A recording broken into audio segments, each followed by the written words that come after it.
that better?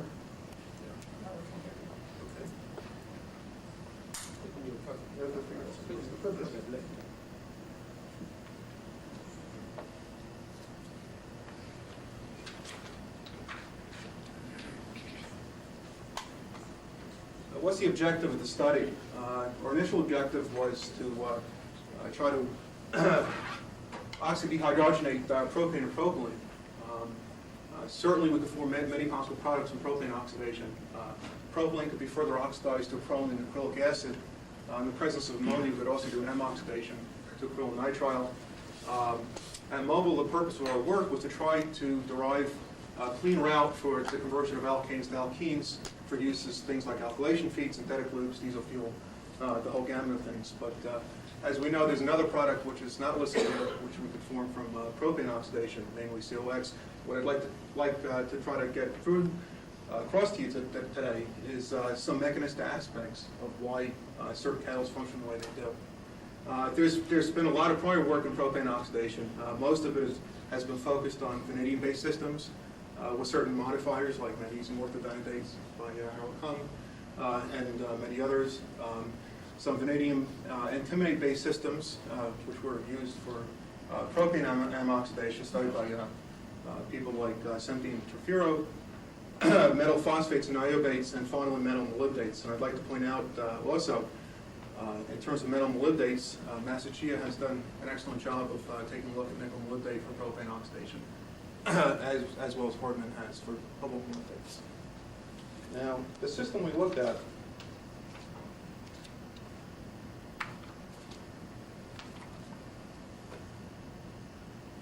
fairly broad scope of different types of catalysts here. The basic principle of catalyst selection was to try to pick simple molybdates of this type where our countermetals, nickel, cobalt, magnesium, zinc, that had a divalent oxidation state, divalent acanine. Okay. Now some of these metals are redox active, some of these metals are redox inactive,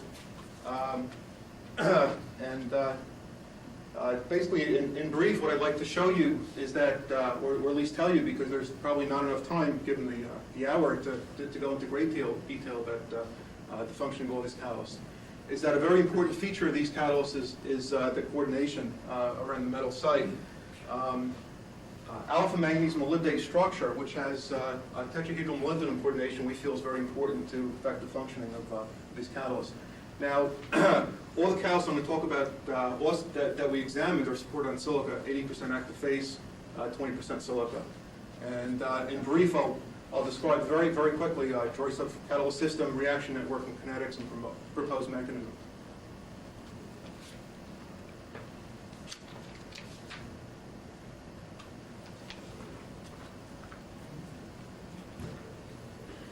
Okay, again, as I just said, we took a look at some simple and binary molybdates. Here what I show is selectivity of non-COX products, mostly propylene, a little bit of acrolein too, as a function of propane conversion. For simple molybdates, the most selective that we looked at was nickel molybdate. It's also the most active.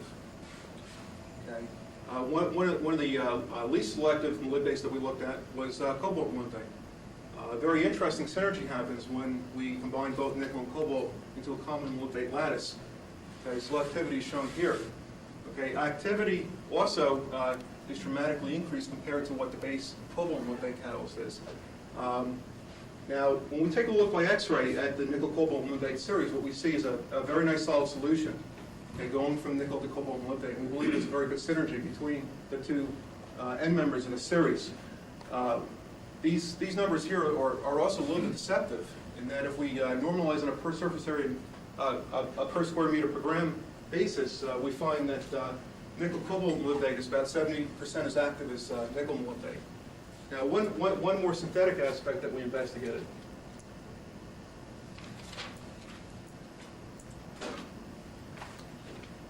was the effect of excess nickel cobalt or cobalt ions in the lattice. What we find is that for nickel molybdate, we had a very short peak here. Okay, what I show you here are conversion yields to useful products as a function of the molybdenum content of our materials. And we see is that nickel molybdate is very sensitive to composition. Cobalt molybdate is least sensitive, and nickel cobalt molybdate sits right in the middle. Very synthetically reproducible system, so that's why we decided to study it further.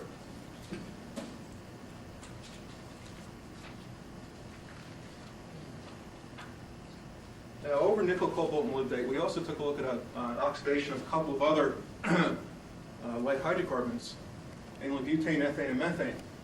Unfortunately, we don't see any higher selectivity for butane oxidation, which can possibly form butadiene, than we do for propane oxidation. For methane oxidation, obviously, we have very low selectivity, but it's very difficult to activate light alkanes, and part of it may have to do with the temperature that we're doing the activation at.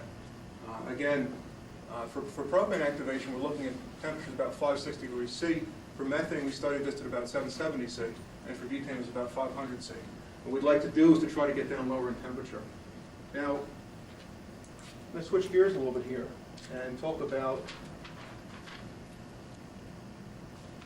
a general understanding of what the reaction path is for propane oxidation. Now, low conversion, we followed both propane and propylene oxidation, shown by these two different plots here. As you can see, as we go to 0% propane conversion, we get 100% selectivity for propylene from propane. Likewise, as we follow propylene conversion to very low propylene conversions, we see very high selectivity to acrolein, shown by this part of the plot. What we conclude is that propylene is the exclusive primary product of propane oxidation, and acrolein is the major primary product of propylene oxidation. Now, of course, this is not giving us high enough yields to go further. So we took a look at somewhat higher propane and propylene conversions. And what we see is if we draw a line, an imaginary line here, these are maximum product yields, okay? We see we can form maximum about 16% propylene yield in the system, and a maximum about 6% acrolein yield in the system at these temperatures that we studied. Now, we can construct a reaction network from this data. Yeah, very simple reaction network. Propane oxidation goes exclusively to propylene. Propylene is then further oxidized to acrolein, and acrolein is majority of COX waste products come from acrolein as opposed to propylene. Now, something that we could do is kinetic treatment, as described by Frost and Pearson. We have a series first-order reactions, A going to B, going to C, going to D, and we define beta like this, and kappa, which is relative reactivity constants. What we could do is, from the concentrations that I showed you before, the maximum propylene and acrolein concentration, we could back out relative rate constants. Okay, so K2 here, the reaction rate of propylene as compared to the reaction rate of propane, is about 3.5. Okay. K3, the reaction rate of acrolein to COX, is about 13 times higher than the reaction of propylene to acrolein, okay, which gives us a very high reactivity ratio for acrolein over oxidation as opposed to propane oxidation. Okay, it's very important to remember that when we think about how to activate light alkanes. But this needs to be kept in mind. Now, we also determine reaction orders for propylene and acrolein formation. What we see is that unoxidized in propane, the rate of propylene formation is zero order with respect to oxygen concentration, and first order with respect to propane concentration in the feed. That's consistent with the Morse-Van-Krevelen mechanism, where the rate determining step is activation of the hydrocarbon itself and not reoxidation of the surface. Also, for propylene oxidation to acrolein, we see the same rate order dependencies, and this is fairly common for selective oxidation catalysts.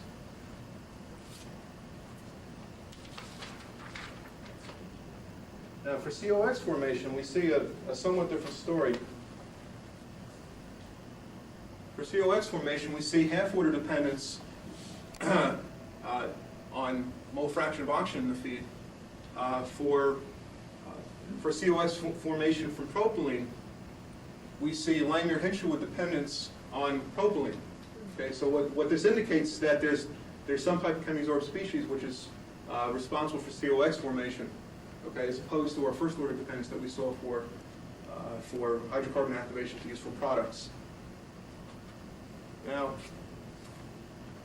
I think the talk in honor of Professor Sachtler is not complete until we put up a kinetic isotope effect study, so that's what I show here.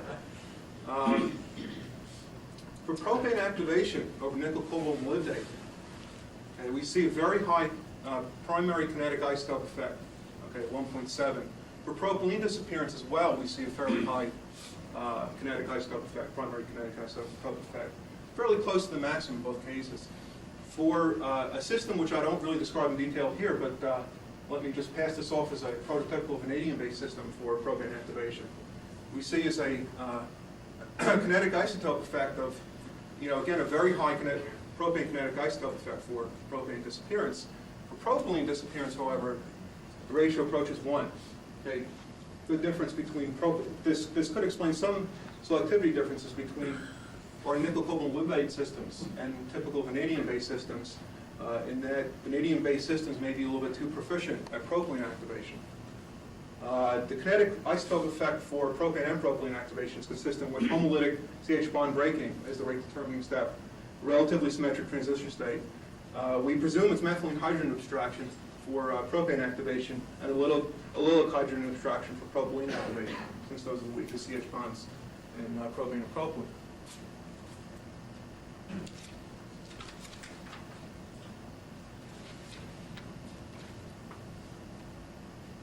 Another study we did was a competition experiment where basically we set up a steady state conversion of propane over nickel, cobalt, molybdate and started doping, replacing some of the nitrogen we use as a diluent with propylene. And what we see is that when we get to an equimolar propane to propylene ratio as compared to our initial state, which has no propylene, the first order rate constant declines by a factor of 2.3.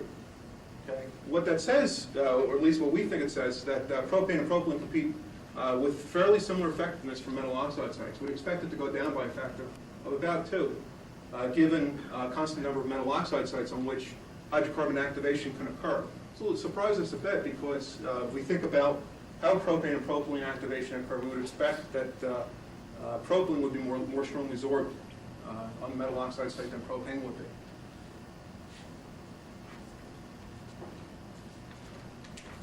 We can put up a proposed mechanism for understanding these results. Show mechanism over here, propane activation. In propane activation, CH bond breaking is a rate determining step, as we just saw.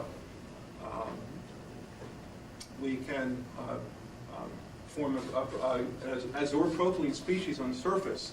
And again, remember the Langmuir-Hinshelwood dependence for COX formation. What I'd like to say is that either propylene or propylene, the reason why we're getting fairly modest propylene and propylene yields in this system is that desorption does not happen quickly enough from the surface. The rest of this cycle is common in hydrocarbon oxidation, consistent with Langmuir-Hinshelwood mechanism. And I show a kinetic model that we derived from it over here. Now, how do we improve useful product yields? I guess this is really the bottom line, the take home. From what we saw, we obviously need to go to much lower temperatures. We need to increase the catalytic activity in the system. And we did a quick start of that by doping this system with various metals, which are redox active. Vanadium, cerium, iron, and chromium. We got the activity of the base up about 4-fold with a vanadium dopant and about 2-fold with cerium, chromium, and iron dopants. We also need to co-feed basic compounds to aid in product desorption like water and ammonia. keep the surface clean so that we can minimize over-oxidation. Another way to accomplish this is to utilize low feed oxygen concentrations in a cyclic mode operation where we use a fully oxidized metal oxide without gaseous oxygen. And also, I think that really the bottom line of this is to aim for more oxidatively stable products. Try to combine these catalysts with M oxidation and acid synthesis catalysts to obtain very oxidatively stable products which can exit the reactor before over-oxidation. And I think given the time and the fact that everybody's hungry, I'll stop there. Thank you. We have time for maybe one or two short questions. Yes, I was surprised to see that, I wasn't surprised to see that you were able to back off the activity when you substitute propylene for propane. But what happened to your product selectivity when you did that? As you start putting in more propylene into your system? Right, sure. Our selectivity of useful products is difficult to determine there. We saw a lot more COX because of the higher rate of propylene activation of propane. Okay, and also in your mechanism, you showed that, I don't know if you were able to determine that, but the mechanism for direct oxidation of propane and propylene to COX being less important than from acrolein. Right. Do you have any evidence for that actually? No. In fact, I think the opposite is true. You know, unfortunately, it was kind of difficult in our lab setup to study proline oxidation. The relative rate constants I showed you earlier indicate that proline over-oxidation is really one of the big problems in trying to activate hydrocarbons. I would suggest that a more thorough study might be to follow this up with looking at proline oxidation as well. Do you think that lattice oxygen relatively compared to propane and propylene, the extent of participation of lattice oxygen will be different? Both, in terms, if we look at reaction rate orders, what we see is that both are, for useful product formation or Morrison Coupling mechanism, would suggest that likely that metal oxide sites are both as effective for activating propane as propylene. That's about the extent of what we have on this part of it. One of the parts of the system that, one of the reasons why we decided to take a look at it initially was that we envisioned a 2-electron shuttle in this system, which hopefully can do an effective job of propane and propylene activation both, as opposed to only propylene. I think we have to stop now. Thank you very much.